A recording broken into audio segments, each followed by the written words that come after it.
감사를 드립니다.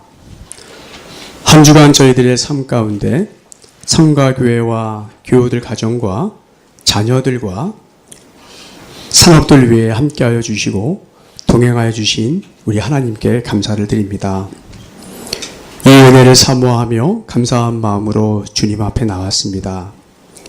우리의 예배를 기뻐 받아 주옵소서. 하나님, 우리는 하나님께 예배드리러 나오면서 우리의 자세를 돌이켜보게 됩니다. 하나님께 감사함으로 나왔는지 아니면 습관을 따라 교회를 향해 나왔는지 우리의 삶을 돌이켜보게 됩니다. 하나님, 우리가 드리는 예배가 가인이 드렸던 제사의 모습으로 드릴 수도 있었고 엘리와 그의 아들들이 드렸던 제사의 모습으로 나왔는지 저희 자신들을 돌이켜보게 됩니다. 또한 사울왕이 자신이 스스로 예배자가 되어 하나님께 제사를 드린 자의 모습이 저희가 아닌가 되돌아보게 됩니다.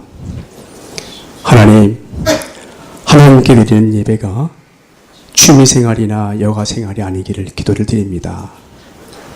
저희가 드리는 예배는 성도의 당연한 의무요 축복임을 기억하사 예배를 소홀히 여기지 말게 하시고 좀 힘들고 어려워도 예배를 소중히 여기고 온전한 예배를 드리는 예배자가 되기를 간절히 기도를 드립니다. 하나님께서는 예배를 통해서 하나님 자신을 나타내셨고 임재 가운데 저희들을 만나 주셨습니다.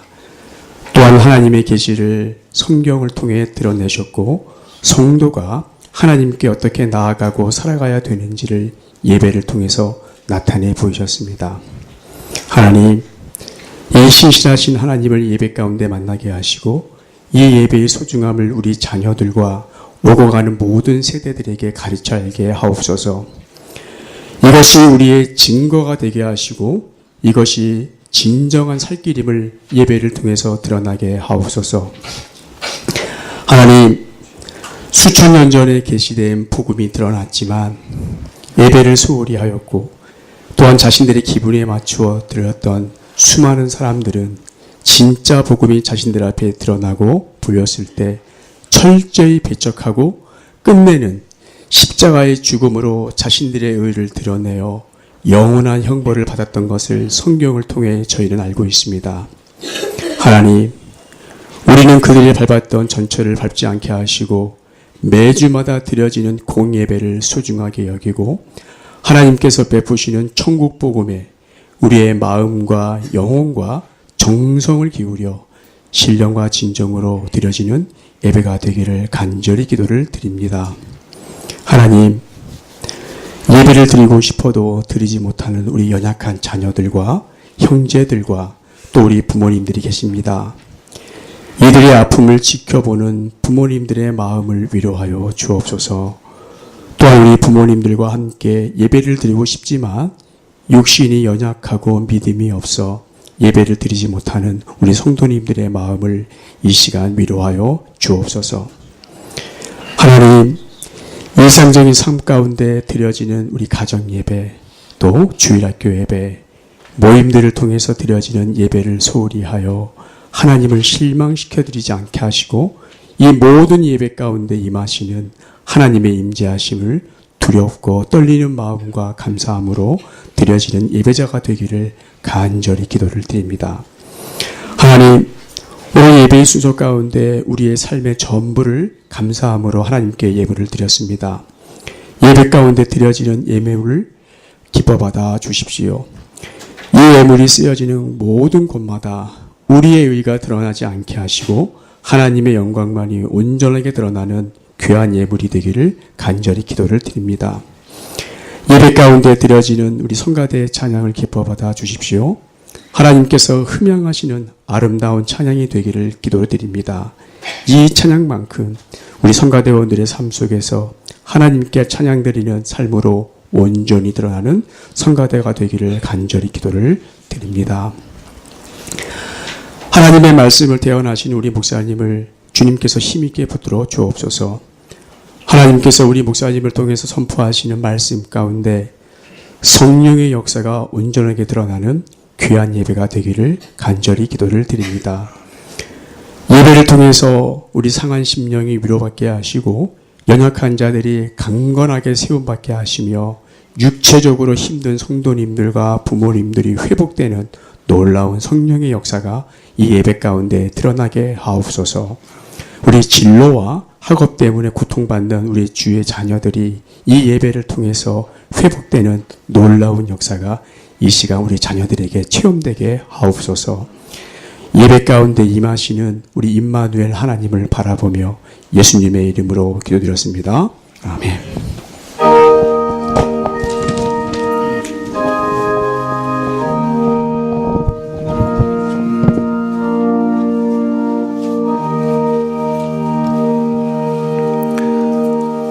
예, 말씀은 시편 23편 1절부터 6절까지 말씀입니다.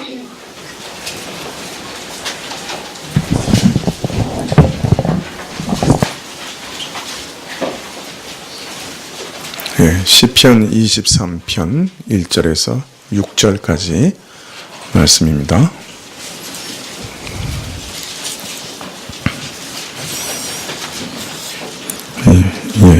시편 23편 찾으신 줄 알고 봉독해 드리겠습니다. 여호와는 나의 목자시니 내가 부족함이 없으리로다.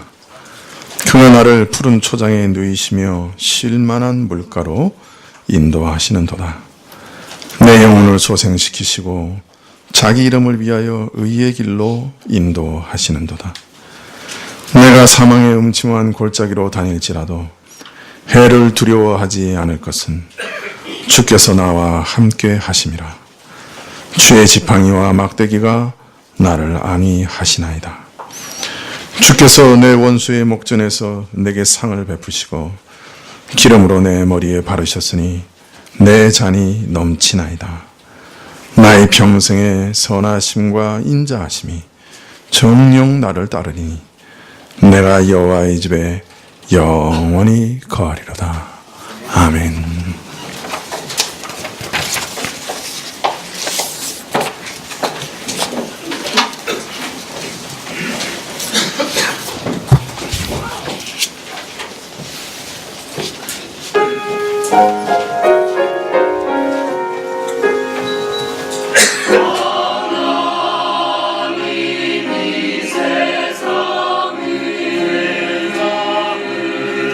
이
아멘.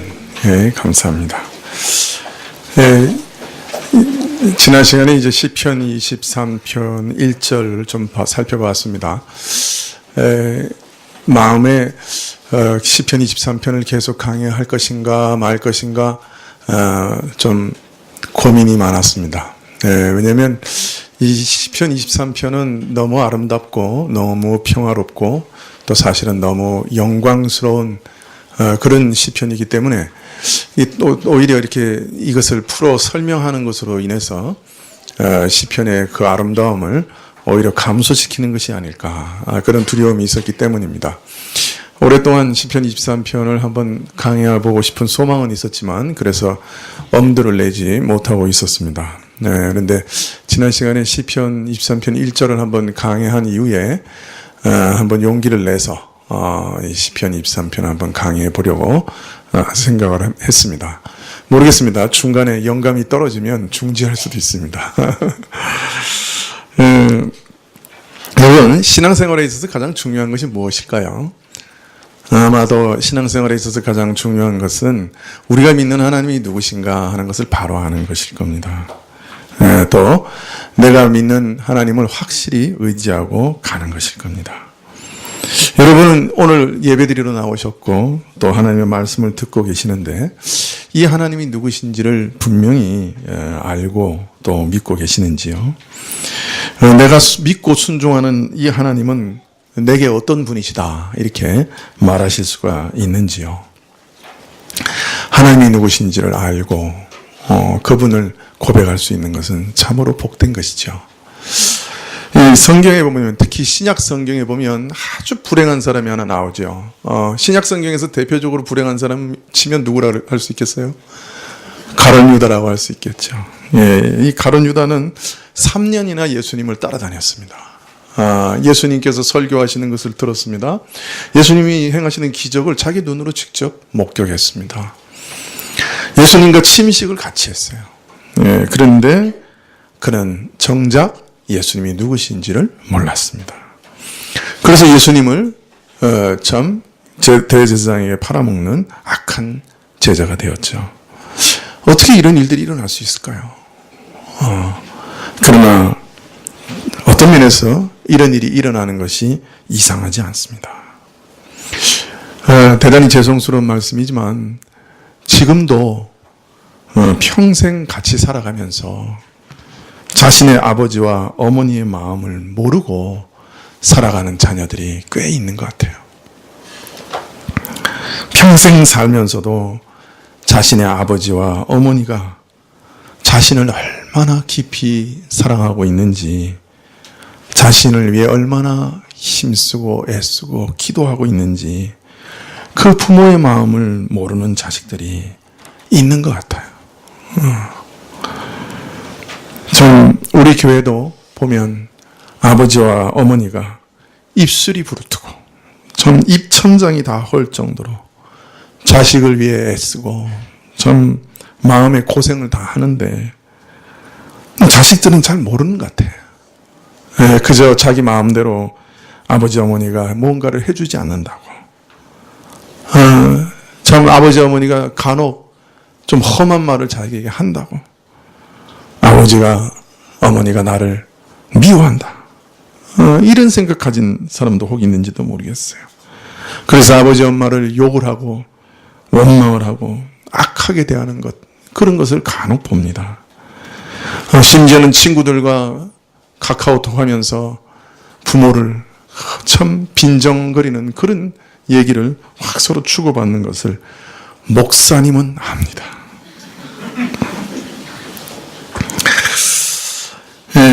참 그런 모습을 보면서 참 목사가 얼마나 마음이 아픈지 모르겠어요.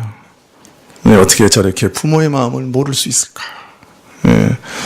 저도 자식을 낳아보면 부모의 마음을 좀 알려나 그런 생각을 해봅니다. 여러분, 사실 부모가 무슨 죄가 있어요? 여러분 낳아서 사랑하는 죄밖에 없잖아요. 근데 왜 이렇게 불평하고 불만을 합니까? 왜 그렇게 부모의 마음을 몰라줍니까? 왜 그렇게 부모의 마음을 상하게 하는 말을 합니까? 왜 부모의 마음을 그렇게 괴롭히는 행동을 합니까? 여러분, 여러분의 부모는 그렇게 여러분이 함부로 대해도 되는 분들이 아닙니다. 하나님께서는 자녀들을 그 부모에게 맡기시면서 자녀들에게 내 부모를 공경하라 그렇게 가르치셨어요. 내 부모에게 순종하라고 엄히 명하셨던 거예요. 참 어떤 면에서 평생 같이 살면서도 아버지 어머니의 그 사랑을 못 깨닫는 것도 아마 비슷한 거일 거예요. 그죠? 하나님을 평생 예배하면서도 하나님을 모르는 사람이 있을 수 있는 것이죠. 가룟 유다처럼 하나님을 모르고 참 그렇게 악으로 치우친 사람들도 있었지만 성경에 보면 하나님을 아는 사람들은 그 삶이 정말 달랐어요. 예레미야 선지자 여러분 한번 읽어보세요. 예루살렘이 멸망하고 바벨론으로 포로로 잡혀갈 것이다 라고 하는 참 고통스럽고 무서운 메시지를 이스라엘에게 전하라고 부름을 받은 선지자였죠. 그는 이스라엘 사람들로부터 매일 비난과 위협을 받았습니다. 정말 따돌림을 당했죠. 정말 그 인생이 하루도 편할 날이 없었을 겁니다. 그러나 예레미야는 자기 자신의 하나님, 자신을 부르신 하나님이 누구신지를 정녕 알았어요. 그는 매일 매 순간 하나님을 의지합니다. 시도 때도 없이 하나님께 울부짖습니다.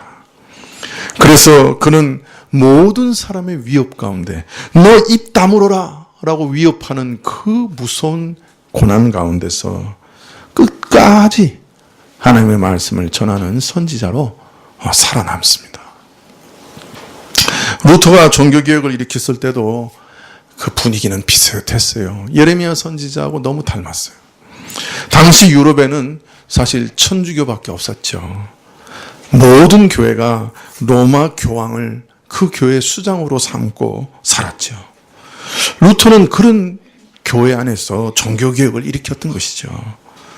그래서 사실 일평생 내내 로마 교회로부터 화형에 그 당시 이단 취급받으면 화형을 처했거든요. 일평생 화형의 위협을 당하면서 살았습니다. 언제 로마 군대가 쳐들어와서 자신과 연약한 교회들을 휩쓸어 버릴지 모르는 그런 위험 가운데 살았던 것이죠.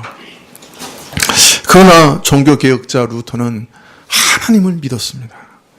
살아계셔서 순간마다 역사하시는 분으로 확실하게 믿었습니다. 그리고 그는 성경을 살아계신 하나님의 말씀으로, 기도를 살아계신 하나님과의 대화로 믿고 살았습니다. 그래서 루터의 동료였던 멜랑톤은 루터에 대해서 이렇게 회고합니다. 이 멜랑톤이라는 사람도 루터만큼 유명한 사람인데 교회사를 읽어보신 분들은 다 아실 거예요. 이 루터의 동료였던 멜랑톤도 신학자인데 이 사람이 루터에 대해서 이렇게 평가하는 말을 남겼어요. 나는 이렇게 괴롭고 답답한 때, 이렇게 힘들고 어렵고 고통스러운 때 루터가 보여준 놀라운 쾌활함, 그가 보여준 절제와 지조, 신앙과 소망을 아무리 칭찬한다고 해도 지나치지 않을 것이라고 생각한다. 그는 하나님의 말씀인 성경을 아주 부지런히 연구하였고 그것을 따라 축복으로 가득 찬 상태를 언제나 유지할 수 있었다. 그리고 하루 중 최상의 때를 적어도 3시간 기도에 쓰지 않는 날이 하루도 없다는 것을 나는 알았다. 나는 어느 날 우연히 그의 기도를 들었는데 얼마나 굉장한 기도였는지, 말할 수 없는 열의와 표현할 길이 없는 신앙이 그의 기도 중에 가득 차 있었다. 그는 하나님 앞에 있다는 엄숙한 심정으로 탄원하고 있었고, 또한 마치 아버지나 친구에게 말하는 듯 확고한 신뢰로 기도하고 있었다. 루터는 자신이 믿는 하나님이 누구신지 확실히 알았습니다. 그 때문에 아무리 어려운 상황 가운데서도 성경을 읽고 연구하는 것을 포기하지 않았고 하루에 3시간씩 기도하는 것을 멈추지 않았던 것이죠. 그래서 그는 하나님을 알고 믿었습니다. 그래서 괴롭고 답답한 때에도 쾌활할 수 있었습니다. 절제와 지조를 잊지 않을 수 있었습니다. 신앙을 지키며 소망 가운데 살아갈 수 있었던 것이죠. 내가 믿는 하나님이 누구신가? 이것을 확실히 알고 믿는 것이 이처럼 매우 중요한 것입니다. 다윗은 자신이 믿는 하나님이 누구신지 확실히 알았습니다. 그래서 오늘 시편 23편에 자신이 믿는 하나님이 누구신가 하는 것을 제일 먼저 기록하고 있죠. 다윗은 자신이 믿는 하나님이 누구라고 고백하고 있습니까? 여호와는 나의 목자시라. 그렇게 고백하고 있습니다. 여호와 하나님은 나에게 어떤 분이시냐? 그런 자기가 아는 하나님에 대해서 고백하기를 여호와 하나님은 바로 나의 목자시다. 그렇게 고백했습니다. 근데 여호와 하나님은 나의 목자시다. 이렇게 고백하는 것은 다윗이 처음이 아니에요. 성경에 보면 창세기에 보면 여호와 하나님은 나의 목자십니다. 고백한 최초의 사람이 나옵니다. 누구일까요? 창세기 48장 15절과 16절을 한번 보시겠어요?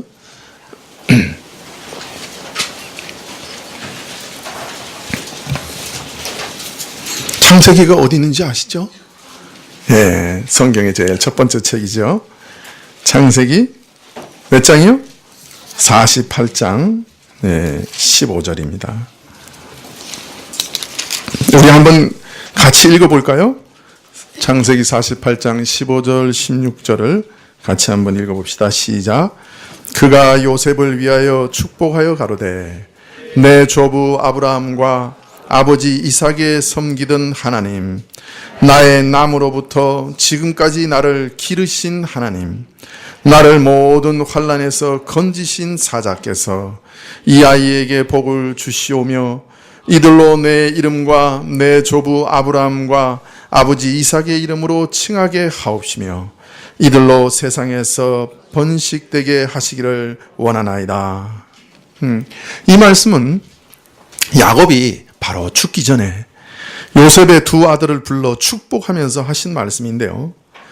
그는 자신의 험악한 인생을 돌아보면서, 사실 창세기를 읽어보면 아시겠지만 야곱만큼 험한 인생을 산 사람도 성경에 몇 안 되죠.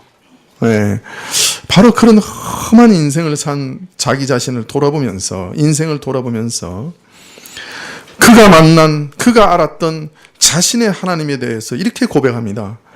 나의 남으로부터 지금까지 나를 기르신 하나님, 나를 모든 환난에서 건지신 여호와의 사자께서. 참 기가 막힌 말씀 아닙니까? 나의 남으로부터, 내가 태어날 때부터 지금까지 나를 기르신 하나님, 나를 모든 환난에서 건지신 여호와의 사자께서. 저는 이 말씀을 읽을 때마다 가슴이 뭉클해집니다. 나도 마지막에 이런 고백을 할 수 있으면 얼마나 좋을까. 나를 태어날 때부터 지금까지 기르신 하나님.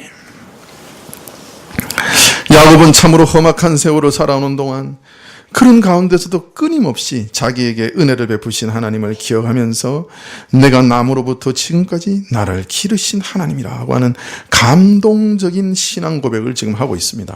근데 이 고백을 정확하게 번역하면, 우리말 번역은 정확하지 않습니다. 정확하게 직역하면 오늘날까지 나의 목자이셨던 하나님, 이렇게 번역해야 합니다. 오늘날까지 나의 목자셨던 하나님. 야곱이 일평생 겪은 다음에 죽음 직전에 내게 하나님은 어떤 분이셨느냐 고백하기를 저는 일평생 나의 목자셨다. 그렇게 고백하고 있습니다. 나의 목자셨던 하나님. 오늘날까지 나의 목자셨던 하나님. 말하자면 하나님께서 목자가 양을 돌보듯이 야곱 자신을 돌보셨다 하는 그런 고백이지요. 일생 나를 기르신 목자 되신 하나님이라. 이처럼 목자와 양이라고 하는 표현은 하나님과 그 백성과의 관계를 나타내고자 할 때 오랫동안 이어져 사용되어 온 비유적인 표현입니다. 성경에서 하나님과 신자들과의 관계를 표현하는 아름다운 말들이 많이 있죠. 그 중에 몇 개를 고르라고 하면 아마 아버지와 아들, 이런 말씀, 그죠? 또 여기 나타나는 것처럼 목자와 양, 이런 말씀들이 있을 거예요. 얼마나 아름다운 말씀인지 모릅니다. 그러나 이러한 생각들, 이런 개념들은 사람이 만드는 생각들은 아니에요. 이런 사랑의 관계는 태초 이전부터 성부 하나님의 마음속에 있었습니다. 성삼위 하나님 마음속에 이런 관계에 대한 계획이 있으셨어요. 그리고 이 사랑을 성자 예수님께서 오셔서 그 사랑을 우리에게 분명하게 알려주시고 그의 사역을 통해 이러한 관계가 실제적이 되었습니다. 사실이 되었습니다. 예수님께서 우리를 위해 십자가에서 죽으심으로 우리의 모든 죄를 속죄하시고 우리를 진짜 하나님의 자녀가 되게 하시고 우리로 하나님이 기르시는 양이 되게 하셨던 거죠. 그리고 이런 사실을 성령께서 또한 우리의 심령에 계시해 주십니다. 그래서 우리가 하나님을 만나게 하시고 하나님의 자녀요 하나님의 양으로 살고 하나님의 양으로 인도받고 살아가게 하시는 거예요. 그래서 누가 여호와는 나의 목자시라 하는 웅장하지만 단순한 고백을 하게 될 때 이것은 곧 한 인간과 온 우주를 창조하신 사이에 창조주 사이에 온 우주를 창조하신 창조주 사이에 심오하면서도 실제적인 관계를 한마디로 요약하는 말이 되는 것입니다. 이것은 한 덩어리 흙을 하나님의 사랑과 연결시켜 주고 있고 연약한 인생을 하나님의 돌보심에 연결시켜 주고 있습니다. 티끌 같은 인생, 무능하고 유한한 인생을 하나님께서 눈동자와 같이 아끼고 보살피는 대상이 되게 하고 있는 것입니다. 여호와는 나의 목자시라. 이 사실을 발견하고 고백하는 것보다 우리 인생에 더 큰 존엄성을 부여해 주는 것은 없을 것입니다. 이 고백은 나 자신을 하나님의 특별한 관심의 대상으로 고백하고 있는 것입니다. 그래서 우리 인생의 그 짧은 행로 가운데 내가 정말 여호와는 나의 목자십니다 라고 고백할 수 있게 되는 것보다 더 위대한 것은 없는 것이죠. 그리고 이것보다 더 큰 위로가 되는 것도 없지요.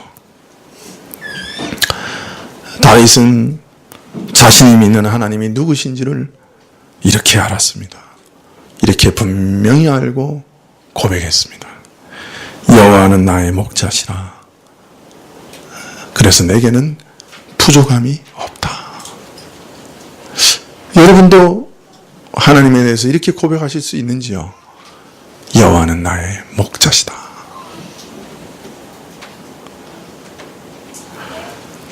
자, 그러나 불행하게도 이 목자의 사랑을 의심하고 배척하는 사람들이 얼마나 많은지 모릅니다. 저들은 하나님의 소유가 되는 것, 하나님의 양이 되는 걸 두려워합니다. 이들은 하나님의 소유권을 인정하는 것은 마치 폭군의 통치하에 들어가는 것처럼 두려워합니다. 그러나 하나님은 폭군이 아니십니다. 하나님은 싹군 목자가 아니십니다. 하나님은 악한 목자가 아니세요. 하나님은 자신의 외아들을 우리에게 주시기까지 우리를 아끼고 사랑하시는 분입니다. 정녕 아끼고 사랑하는 분입니다. 사람들은 이 세상 사람들은 여전히 하나님과 그 아들 예수 그리스도에 대해서 수많은 오해와 수많은 억측과 수많은 비난을 쏟아내고 있지만 하나님의 참 목자로 그 아들 예수 그리스도를 우리 가운데 세우시고 하나님께서는 여전히 수많은 영혼을 그의 사랑으로 지금도 인도해 가시고 있지요. 여러분, 하나님이 세우신 목자를 한번 살펴보십시오. 자세히 살펴보십시오. 그는 이 인류 가운데 그 어떤 사람보다 침착하고 신실하고 정직한 분이셨습니다. 가장 존경과 사랑을 받을 만한 분이신 것을 우리는 금방 알 수 있습니다. 그가 유대 땅에 오실 때 가장 헐벗고 비천한 가정에 오셨습니다. 여관에 들어갔지만 그 여관의 마구간에 말구에 누워야 하셨던 분이 바로 우리 예수님이십니다. 비천하고 가난한 환경 가운데 겸손히 일하는 가족의 일원으로 태어나셨습니다. 그러나 그는 항상 큰 위엄과 확신을 가지고 행동하셨습니다. 비록 유년 시절에 교육의 기회를 얻지도 못했고 좋은 직업을 얻지도 못했습니다. 그러나 그가 가진 통찰력과 하나님에 대한 이해는 이제까지 인간 가운데 제시된 어떤 말씀과 표준보다도 뛰어난 것이었습니다. 비록 그가 막대한 재산이나 정치적 권력이나 혹은 강한 군대를 갖고 계시진 않았지만 지난 2000년간 수천 수백만의 사람들이 이 예수님으로 인해 가장 명예롭고 가장 거룩하고 참으로 고상한 삶으로 인도받았습니다. 사실 정말로 두렵고 떨어야 할 것은 죄와 사단을 우리 목자로 삼는 삶이라고 할 것입니다. 이런 악한 목자를 따라가서는 안 될 것입니다. 수많은 사람들은 자신들이 뼈만 앙상하게 쇠약해져 있고 질병과 기생충에 감염되어 만신창이가 되어 있다고 하는 것조차도 모르고 살아갑니다. 자신을 가둬둔 철조망 사이에서 푸른 초장을 그리며 멍하니 바라보기는 하지만 자신들이 왜 이런 두려움과 왜 이런 고난과 왜 이런 절망과 왜 이런 외로움 가운데 갇혀 살아야 되는지 그 이유도 알지 못합니다. 자신들이 지독한 주인에게 매어 오늘도 노예살이를 하고 있는 것을 깨닫지 못합니다. 자신들이 바로 죄와 마귀와 사망이라고 하는 무서운 주인으로부터 해방되어야 되는 것도 모르고 사는 것이죠. 그러나 참 목자이신 우리 예수님을 만나면 모든 것이 달라집니다. 여호와는 나의 목자시라 내게 부족함이 없으리라 하는 말이 무슨 말인지를 그는 알게 됩니다. 진정한 만족과 화평과 평화가 무엇인지를 알게 됩니다. 내가 천지를 지으신 하나님의 돌보심과 보살핌과 관심의 대상이 되었다고 하는 것을 그것이 무엇을 의미하는지를 알게 되는 거예요. 좀 다른 말입니다만은 요즘 우리 사회에서 참 듣기 싫은 말 중에 하나가 저는 금수저, 흙수저 그런 말입니다. 그런 말 참 많이 나돌죠. 예. 이런 논란 속에 아마 국민 대부분은 큰 좌괴감을 느낄 것입니다. 자라는 청소년들은 대부분 큰 좌절과 낙담을 경험할 겁니다. 일부 금수저를 물고 태어난 사람들만 득세하는 이 세상, 더럽다, 헬조선이다. 이런 땅에서 살아보아야 무슨 소용이 있겠는가. 이런 낙담을 할지도 모르겠습니다. 또 왜 부모는 나를 흙수저로 낳아서 이렇게 소망 없는 삶을 살게 하는가?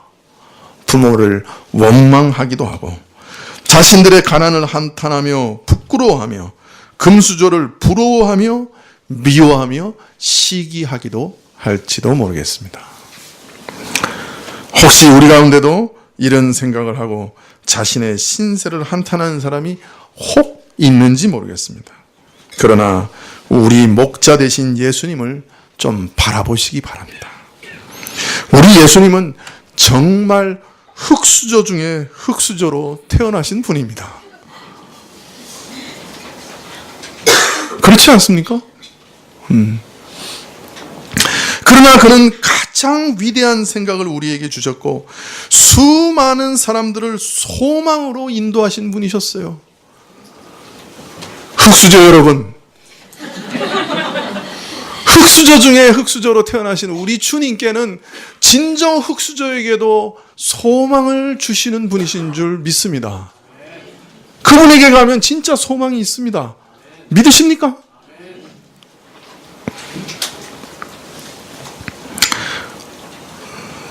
그분은 자기를 따르는 자들을 변화시키셨습니다. 그 자들이 자기 소유를 위해 살지 않게 만드셨습니다.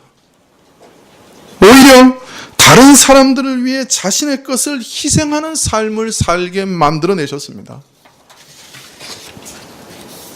이 땅의 사람들은, 오늘 우리 한국 사회의 여론은 내가 얼마나 소유했는가, 그것으로 자신의 삶의 가치를 파악하고 측정하도록 부추깁니다.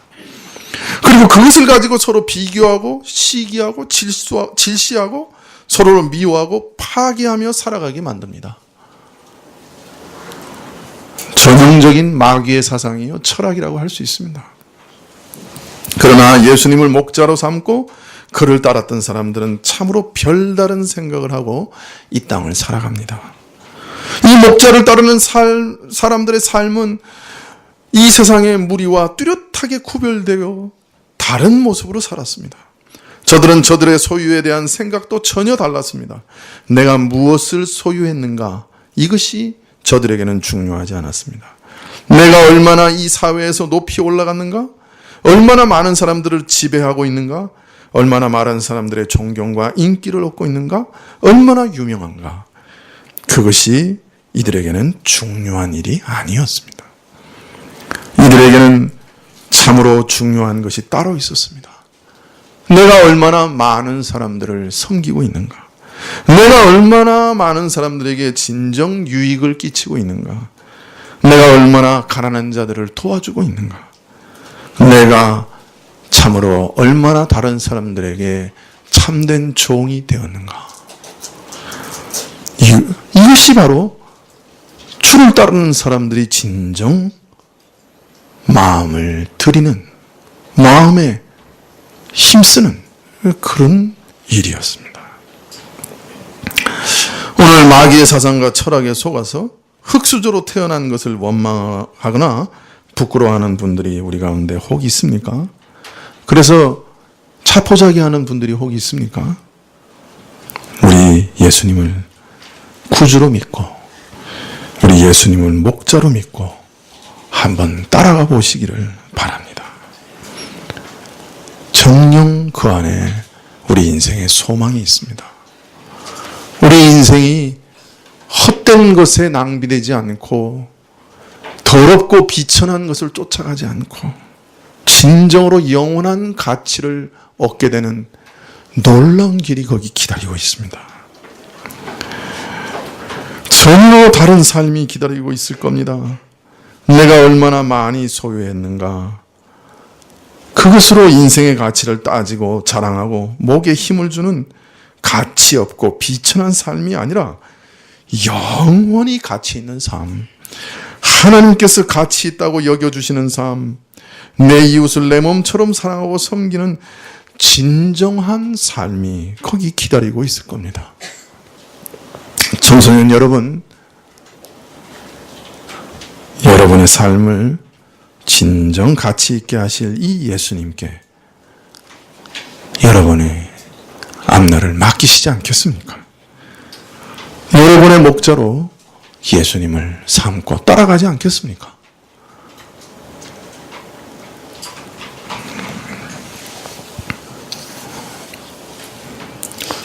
참 놀라운 것은 예수님께서 나의 목자시다 하는 사실을 발견한 자들은 이 목자의 음성을 알아듣습니다.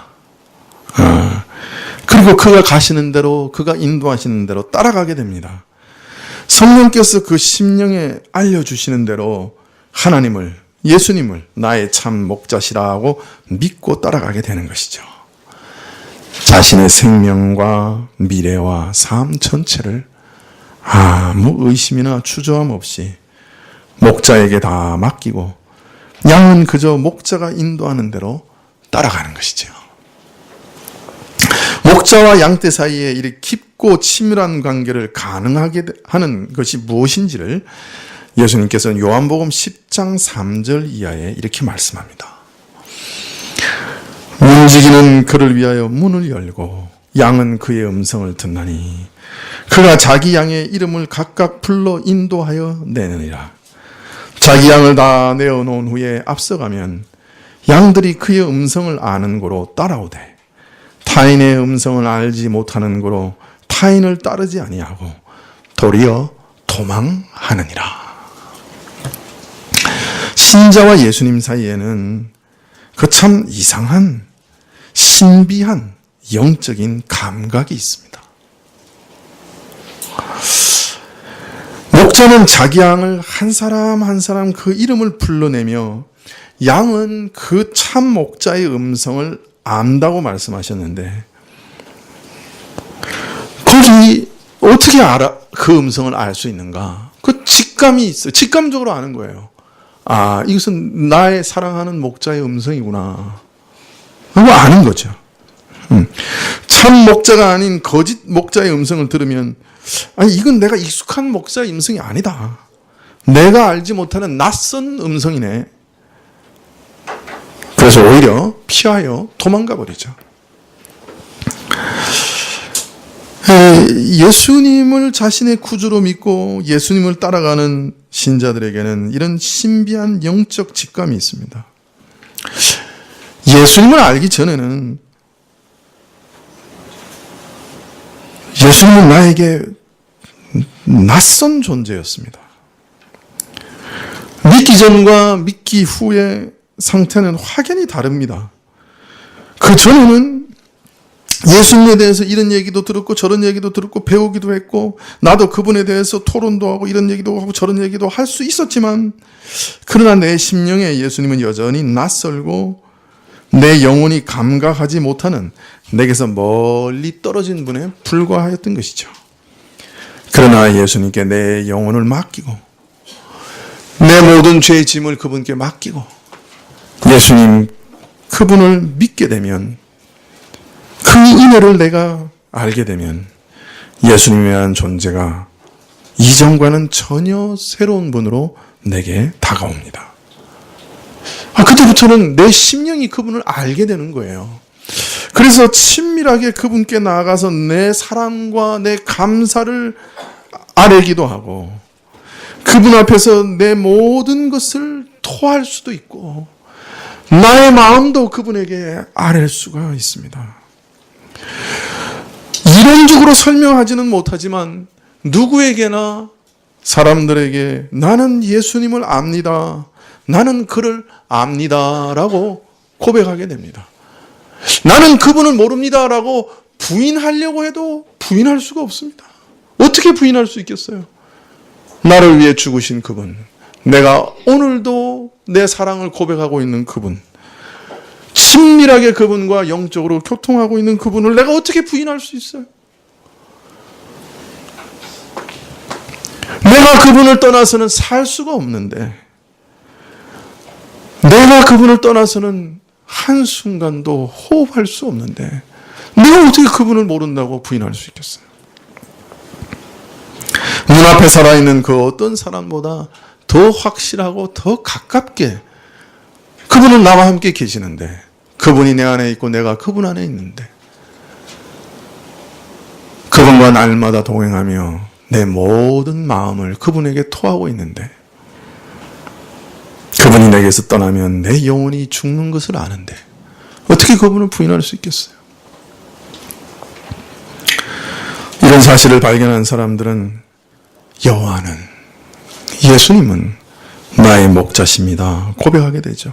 나의 목자시라고. 사람들의 목자, 우리의 목자가 아니라 나의 목자십니다. 라고 고백하게 되는 것이죠.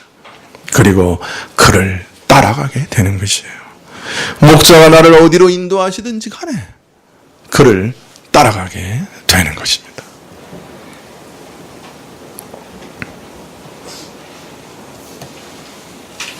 그리고 예수님께서 나의 목자라, 여호와께서 나의 목자라 하는 것을 아는 자들은 이 하나님께서 나의 삶에 매우 가까이 계시다, 그리고 나를 인도하신다 하는 것을 점차 알게 되지요.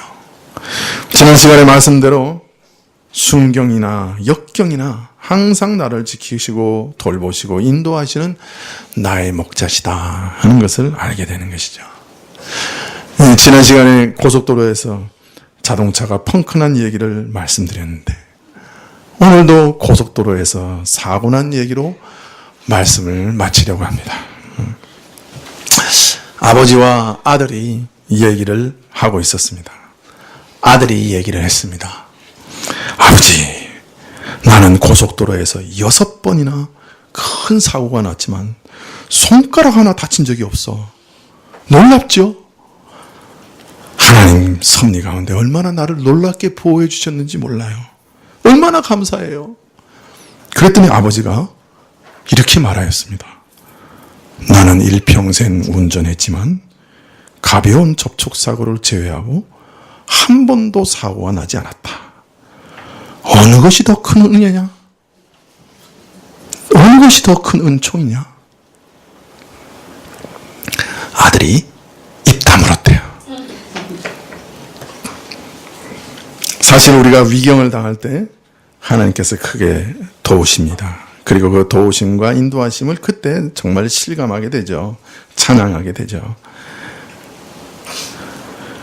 그러나 아무런 어려움 없이 오늘도 평안하게 살아가는 것이 어쩌면 더 큰 은혜일지도 모릅니다.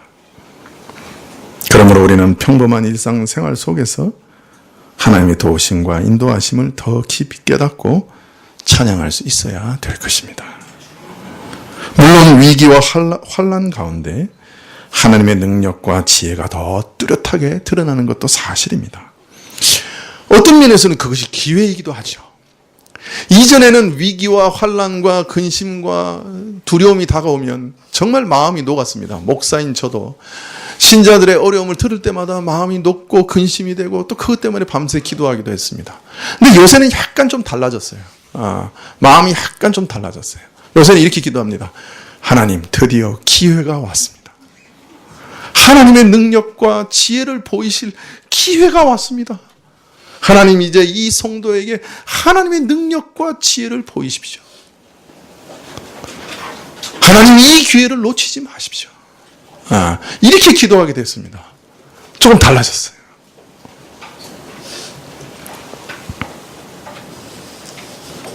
어떤 사람은 참 고난과 위기가 가득한 삶을 살아갑니다. 또 어떤 사람은 참 순탄하고 평탄한 삶을 살기도 하지요. 또 어떤 사람은 하나님의 은혜를 실감하며 살아갑니다. 또 어떤 사람은 평범한 삶 속에서 그것을 잘 실감하지 못하고 살아가기도 합니다. 그러나 여러분, 예수님을 구주로 믿는 모든 사람의 삶 속에는 주님의 인도와 세밀한 보호가 늘 함께 있습니다.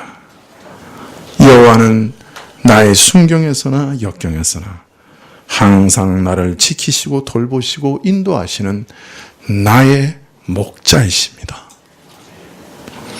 다윗이 여호와는 나의 목자라고 고백할 때 느꼈던 그 친밀함, 하나님과 누리는 그 개인적인 친밀함, 하나님이 나를 주목하고 보고 계시며 나에게 관심 가지시며 나를 인도하시는 그 은혜를 우리 성도님들이 충만하게 경험하시기를 기도합니다.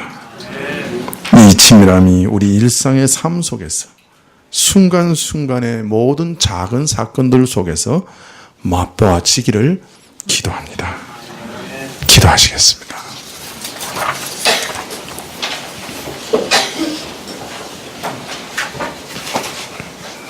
참 티끌과 같은 존재, 한 흙덩어리에 불과한 존재를 부르셨고 사랑하셨고 관심 가지시고 또한 오늘도 인도하시고 우리 마음 안에 역사하시니 이 은혜가 참으로 얼마나 크고 놀라운지요. 무능하고 연약한 자이지만 그래서 하나님께 우리의 영혼을 의탁합니다. 우리의 앞날과 인생을 의탁합니다. 역격이나 순경이나 하나님께서 반드시 합력하여 선을 이루실 것이고 마지막 날에 우리를 영원한 아버지의 집에 인도하실 것을 믿고 하나님 존전에 우리 영혼을 의탁합니다. 주여 우리의 주와 목자가 되옵소서. 예수님의 이름으로 기도합나이다. 456장 찬송하시겠습니다.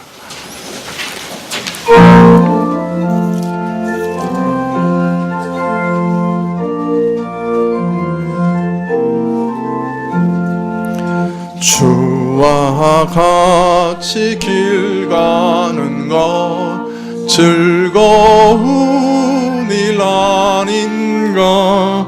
우리 주님 걸어가신 발자취를 밟겠네. 한 걸음 한 걸음 주 예수와 함께 날마다 우리는 걷겠네. 어린아이 같은 우리 미련하고 약하나 주의 손에 이끌리어 생명길로 가겠네. 한 걸음 한 걸음 주 예수와 함께 날마다 우리는 걷겠네. 꽃이 피는 들판이나 험한 골짜기라도 주가 인도하는 대로 주와 같이 걷겠네. 한 걸음 한 걸음 주 예수와 함께 날마다 우리는 걷겠네. 옛날 선지의 녹같이 우리 둘도 천국에 끌려 올라갈 때까지 주와 같이 걷겠네. 한 걸음 한 걸음 주 예수와 함께 날마다 우리는 걷겠네.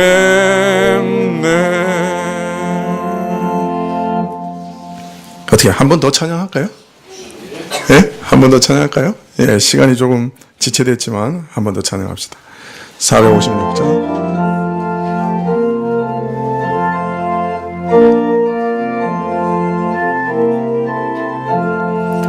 주와 같이 길 가는 것 즐거운 일 아닌가.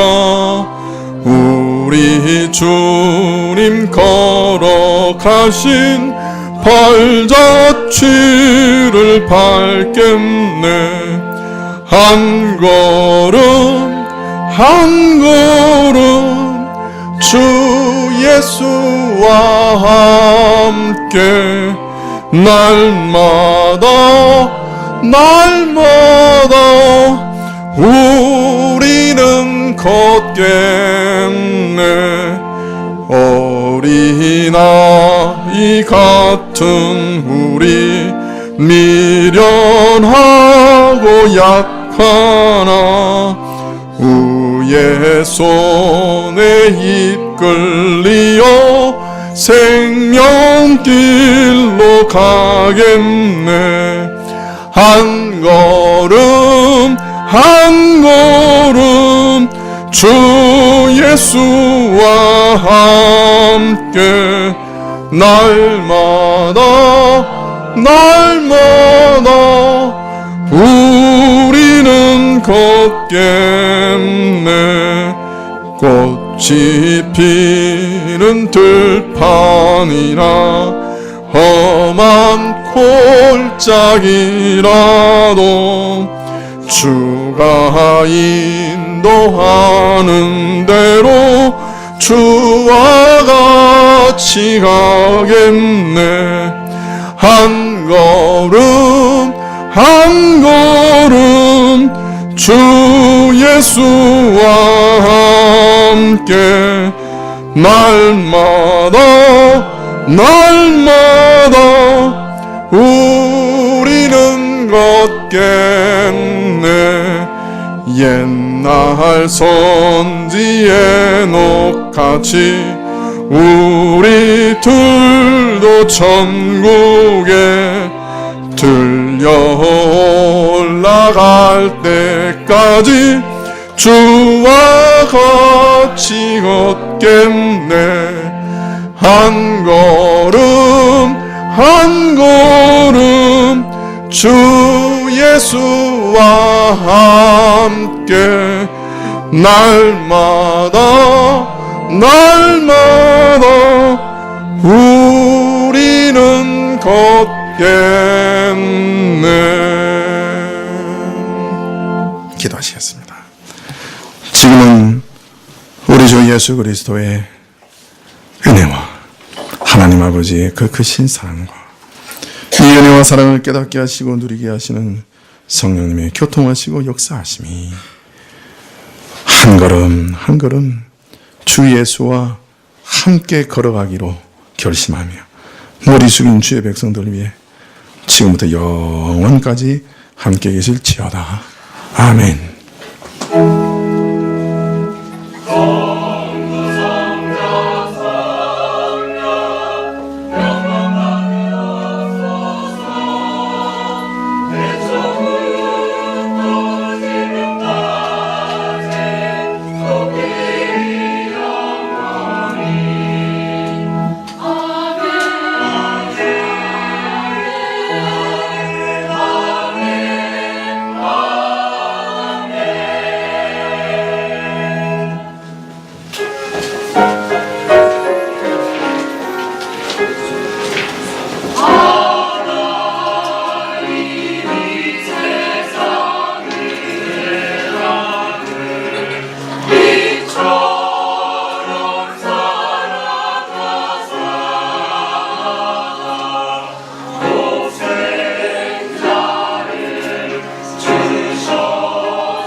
아